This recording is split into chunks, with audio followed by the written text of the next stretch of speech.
Welcome to Two Tails Ranch. Here, exotic animals from all over the world call this place home. Among these creatures, 6 gentle giants roam the grounds.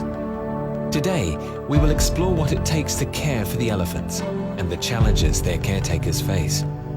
Along the way, we will shed light on laws and organizations that are responsible for the dwindling population of these majestic animals in The Elephant in the Room.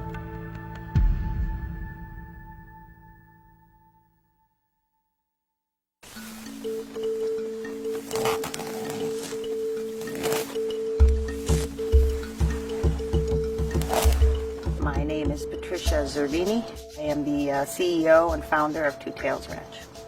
Our daily routine here at the ranch starts at starts at 4 a.m. And from 4 a.m. till about 6:30 a.m. is basically paperwork and permitting and animal care logs and daily logs and so on and so forth. And then we start animal chores here at about 7:30, quarter to 8. And it's basically cleaning, feeding, prepping food, exercising animals. Caring for them is an all-day process. We do educational tours here 6 days a week. It's one of the ways that we raise money to take care of the animals. We offer people the opportunity to get up close, personal with the elephants. I feel it's very important for people to be able to interact with animals in order to understand and have a better appreciation of them. And we are one of the few places in the country that does offer that. It's important for me to share my animals with the general public and people who truly do want to know and learn more about them. Some of the other animals we have here at the ranch have all come here just because I can never say no. But we have some zebras, camels, ostrich, a family of lemurs, and some different sized tortoises. We also have our little duck, Donald. He is the major animal here at the ranch. One of the major difficulties we face is basically the expenses, worrying about where that next bale of hay is coming from. And then I think the secondary thing would be combating the extreme animal groups out there that don't want animals in captivity. The difference between animal activists and animal welfare.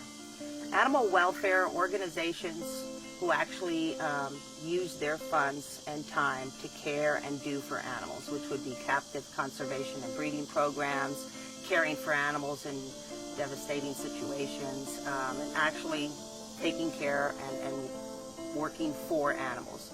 Animal activism is basically an agenda to where they're trying to stop all animal-human relationships.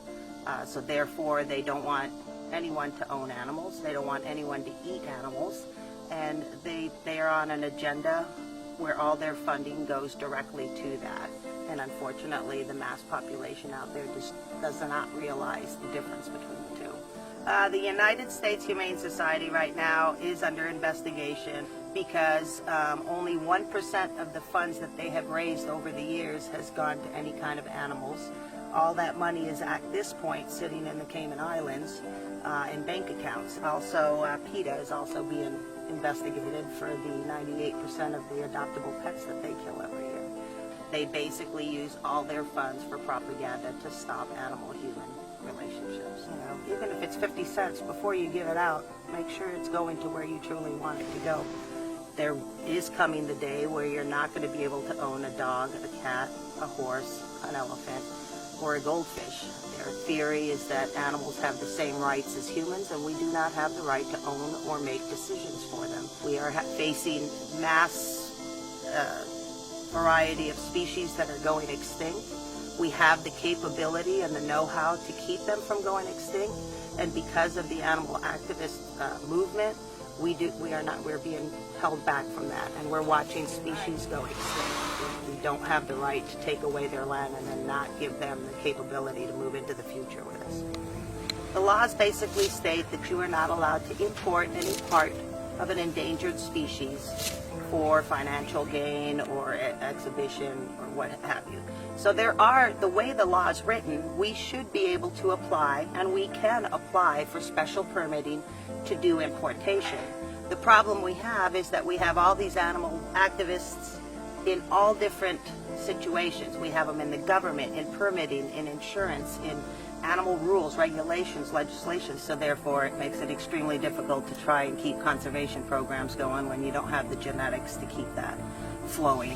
They don't want you to breed anymore in captivity, and they're stopping it at government levels. And God forbid you can try to get through the government, they will attack your facility, and to the point where you either throw up your hands and give up, or they run you into the ground financially and you are no longer able to do what you're doing. Those laws are going to be the reason that animals do go extinct. So you have to remember that we're not the bad guys. We're the ones doing for the animals. The ones that are doing the multi-million-dollar commercials every 5 minutes on TV and soliciting and pictures and hiring movie stars and singers to promote them, that's where your money is going on their agenda.